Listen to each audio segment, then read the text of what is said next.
Halo, apa kabar? Saatnya Anda menyimak berita Sumatera Utara bersama saya, Auriga Agustina. Sejumlah berita menarik akan kami sajikan untuk Anda. Berikut 3 berita utama hari ini.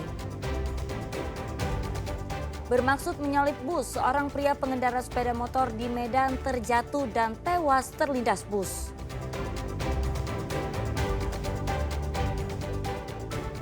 Puluhan warga terlibat saling dorong dan nyaris saling pukul dengan Satpol Pamong Praja saat penertiban bangunan di lahan XPTPN 2 di Kabupaten Deli Serdang. 2 pekan jelang Hari Raya Idul Adha, penjualan hewan kurban di Kabupaten Langkat mulai meningkat.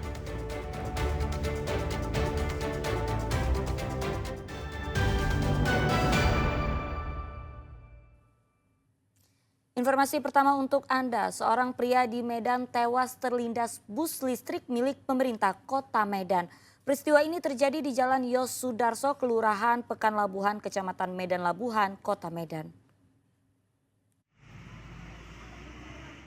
Kecelakaan maut terjadi di Jalan Yos Sudarso, Kelurahan Belawan Bahari, Kecamatan Medan Labuhan, Kota Medan, melibatkan pengendara sepeda motor dengan bus listrik milik Pemko Medan. Pengendara sepeda motor diketahui bernama David Silitonga, berusia 28 tahun, warga Kelurahan Brayan, Kecamatan Medan Barat, Kota Medan. Korban diduga terjatuh akibat jalan yang licin hingga terlindas bus listrik dan terluka parah di bagian kepala. Menurut seorang warga, korban yang mengendari sepeda motor melaju menuju Medan hendak menghindari genangan air. Tiba-tiba korban tergelincir dan langsung terlindas bus yang berada di belakangnya. Korban tewas di lokasi kejadian sedangkan rekan korban hanya mengalami luka ringan. Kemungkinan menurut pengakuan dari penumpang kereta ini memaksakan untuk masuk kiri, gitu. Jadi mungkin melewati bus listrik sehingga mungkin tidak kuat atau gimana tergelincir disangkut oleh bus listrik tersebut. Korban gimana bang kondisinya? Korban meninggal 1 orang. Korban datang dari mana bang? Mau menuju ke Lawan ke Medan. Dia sendiri apa berdua? Dia berdua. Satu selamat, satu lagi yang meninggal. Petugas Polres Pelabuhan Belawan telah memeriksa sejumlah saksi dan sopir bus. Korban tewas kemudian dibawa ke Rumah Sakit Peringadi, Medan untuk selanjutnya diserahkan kepada pihak keluarga. Akibat kecelakaan ini, arus lalu lintas dari arah Pelabuhan Belawan menuju Medan dan sebaliknya mengalami kemacetan hingga 2 jam. Muhammad Hamdani melaporkan dari Medan. Ya, polisi menangkap 4 dari 10 orang debt collector atau penagih utang di Kecamatan Medan, Kota Medan. Mereka meringkus karena melakukan penarikan mobil secara paksa dan mengancam korban.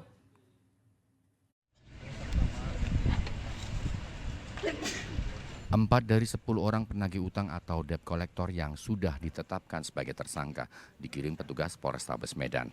Mereka berusia 39 hingga 55 tahun. Petugas juga menyita sejumlah barang bukti termasuk mobil korban. Berdasarkan hasil penyelidikan, kejadian ini berawal ketika korban serta anak dan suaminya bepergian dari Medan Denai ke kawasan Medan Kota pada Rabu 21 Mei. Tiba di Jalan Turi, tiba-tiba 10 orang yang mengaku dirinya sebagai penagih utang dari salah satu perusahaan leasing menghentikan laju mobil korban. Para pelaku berusaha mengambil mobil korban dengan paksa. Korban kemudian meminta para pelaku untuk menunjukkan surat izin dari perusahaan dan tunggakan kredit yang dituduhkan. Karena pelaku tidak dapat menunjukkan bukti, korban berusaha merekam pelaku dengan telepon genggam, sehingga tangan korban dipelintir pelaku dan menarik paksa telepon genggam korban. Warga yang melihat kejadian itu membawa korban dan 4 orang pelaku ke Mapolsek Medan Kota, sementara 6 orang lainnya melarikan diri ketika diamankan warga. Ancaman kekerasan untuk menguasai barang milik orang lain. Inilah cara-cara premanisme, cara-cara yang menggunakan kekerasan di ruang publik yang sudah berulang kali kita tegaskan tidak boleh terjadi. Dan terhadap 4 orang pelaku yaitu atas nama Y, lalu A, lalu B, lalu R, melakukan 365 pada tanggal 21 Mei 2025 atas pelapor Saudara Lia Praselia. Terjadi di Jalan Stadion, Kelurahan Teladan Barat, Kecamatan Medan Kota. Menurut korban yang berprofesi sebagai dokter ini, mobil tersebut bukanlah miliknya, melainkan dititipkan kepadanya dari seorang saudaranya yang sudah meninggal dunia. Status kreditnya sebenarnya dari orangnya memang dibilang udah lunas, tapi kembali lagi ke orangnya, masalahnya itu kan kita nggak tahu karena bukan kepemilikan kita. Ya Pak, ya itu ke orang yang punya sih, kita hanya diamanahkan, cuma dititipkan karena yang punya udah meninggal. Itu aja sih Pak. Cuman sudah lunas. sudah lunas. Cuman yang kita kecewakan kan dari sini segi cara ya Pak ya. Kalau memang mau ya kita ngobrol baik-baik. Tapi kalau misalnya ini di sini saya cuman ingin apa ya Pak? Ini karena udah ke anak saya ya Pak, mental anak saya sampai tadi malam mimpi saya juga nggak bisa tidur. Suami saya kebetulan kita dokter, saya harus meninggalkan praktek, suami saya juga begitu. Anak-anak saya sih Pak, ini saya kesini tuh demi anak-anak saya sih, karena mereka kayaknya udah ketakutan sih Pak. Sampai mereka juga ada bilang, Mama, Om gendut-gendil itu yang nyuri handphone kan Mas sama melintir. Kebetulan itu tangan saya memang terpelintir karena itu berebut handphone ya Pak ya. Itu sih Pak, mental anak-anak saya kayaknya udah goyang sih Pak karena ketakutannya ya Pak. Sampai detik ini pun tadi nelpon juga, Mama nggak apa-apa kan Ma, katanya gitu. Petugas masih mengejar 6 orang lainnya.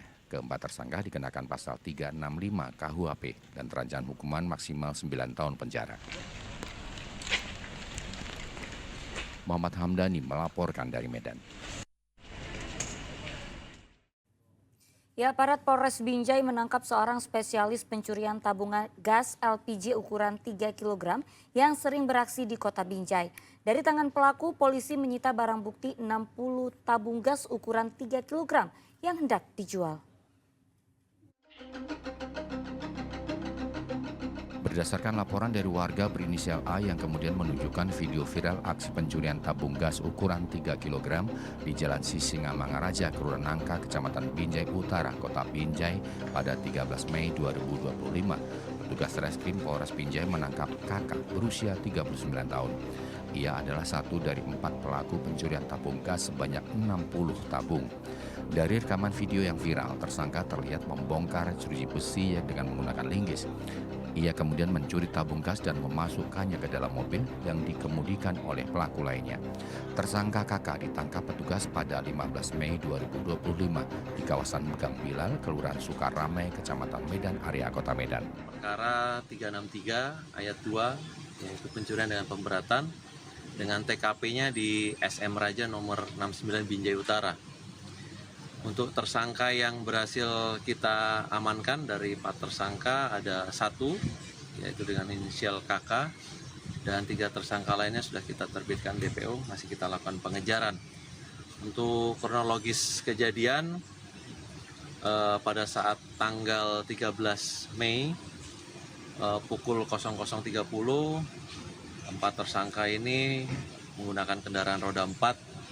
Dia memantau di wilayah Binjai dan pukul 03.00 dini hari ke TKP di Jalan SM Raja 69 dengan menggunakan alat besi, linggis untuk membongkar gudang daripada agen gas LPG 3 kg. Petugas masih mengejar 3 pelaku lainnya yang sudah diketahui keberadaannya. Tersangka terancam hukuman maksimal selama 7 tahun penjara. Muhammad Hamdani melaporkan dari Binjai.